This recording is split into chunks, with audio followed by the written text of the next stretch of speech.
Well, we know that when someone's life is on the line, seconds matter. And having someone who knows what to do can mean the difference between life and death. The Johnson City Fire Department believes a prepared community is a safer community, and that is why they are once again offering a free training session for CPR. Here with more is District Chief Adam Momberger. How you doing today? I'm doing well. How are you? Good, good. You said you've been doing this for a couple of years, doing the training. So we're going on our second year, and we're just trying to increase the knowledge in the community and make everybody a better neighbor. And because when something happens, and you know, we were just talking about it can happen at a restaurant, it can happen at a park, and you just hope and pray that somebody there knows what to do. Right. But we have to also be that somebody. Exactly. We're trying to increase the number of links in the chain of survival within the community. The amount of people that receive CPR on site after a cardiac arrest is less than 40%, and that's why the survival rate is so low.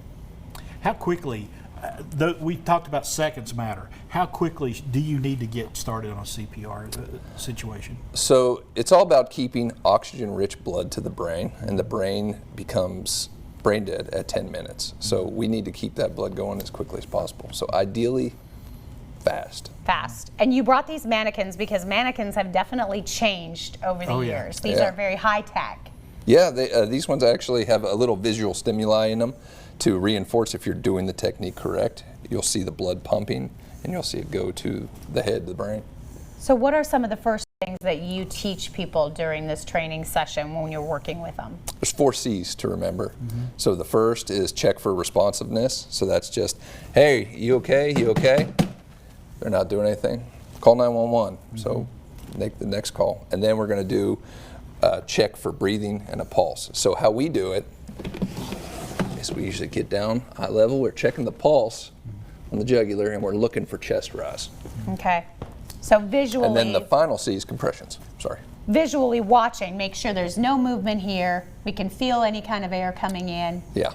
Or going out, and that's when we would start the next one. Correct. And always do that pulse with your fingers, not your thumb. Correct. Yes. All right. Very good. And you said too, we can do it just by doing the chest, hands only. Hands only. That's the beauty of this, because a lot of people don't feel comfortable doing the mouth to mouth. It's all about getting that oxygen-rich blood from the heart to the brain, and the compressions is what does that. The classes that you're going to be teaching, talk to us about that. There's going to be several things being taught there in addition to CPR. So we like to do a little, you know, we're the fire department. We want to do a little fire prevention while we're there. So we're going to go over some fire extinguisher training, just some general safety things around the house, like trips and falls, that sort of thing. Okay. Which is so important. Fire extinguishers should be in every home, working fire extinguishers, and we should have the knowledge to not be intimidated by it, because of course, just like in a life-saving situation, in a fire, those seconds are important. Yeah. Let's talk about these mannequins as well.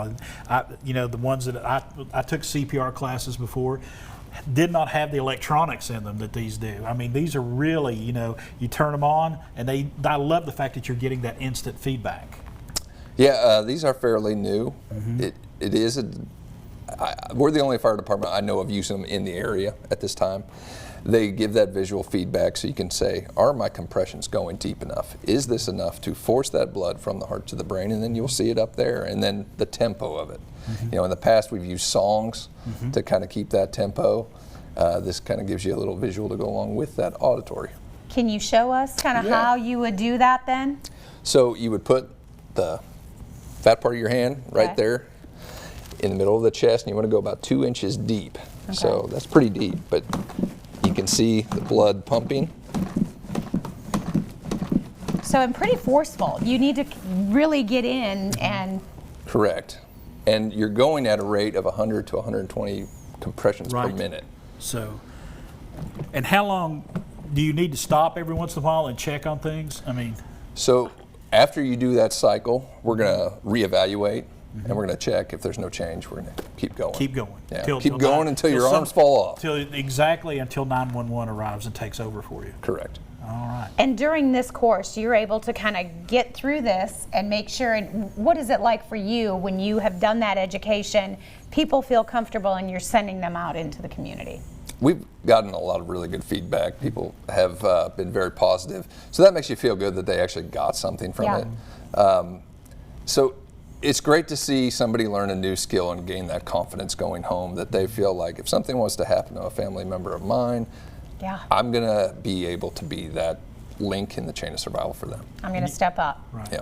All right. Very good. We appreciate you coming by today, saving lives. We appreciate it. Thank you. so I'm going to give much. everybody some information. If you would like to register for the hands-on CPR class, hands-only CPR class, that is coming up July the 8th. It's being held from 6 to 8 p.m. To enroll, you can go to that website right there. And for more information, you can always call the fire department as well. That number right there on your screen.